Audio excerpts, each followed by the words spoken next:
Tinkerbell's cousin, who was also found to have passed away in the exact same circumstances. And there's also the issue of Dinel's sister, who passed away under the very same similar circumstances. You can see that there's a trend here. And that means that there's a striking similarity between the circumstances of all these three cases, and that will most likely render it will most likely render the witness statements admissible in court.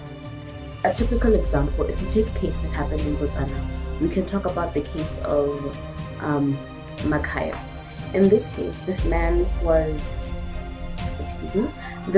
was an acting headmaster, and he was alleged to have indecently assaulted students at the school. And upon going to court, at first he had said that these students were making these things up, and then eventually he said he had done what they said he had done, but to a certain extent and not to the severity under which it had been said.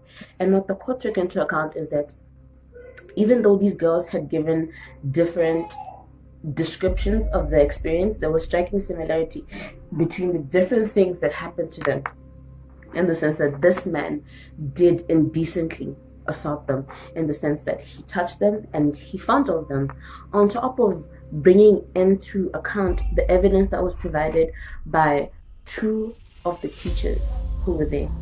And this can only show us that indeed he was guilty of what he had said to have been charged with.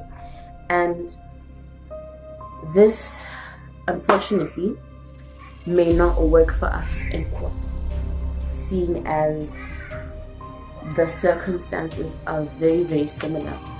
That is, there's a striking similarity between the circumstances of all these three cases that point to one person.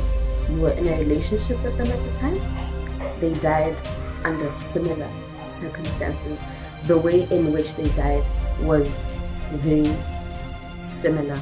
And for you to say that she had, your deceased wife, had a weak heart, it may pass through, but even though our chances may seem slim, as your representative, I will do my level best to make sure that you are well represented and to make sure that justice is served.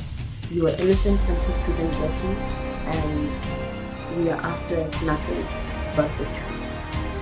And basically that's just what I wanted to inform you about, so that you don't get lost once the proceedings start.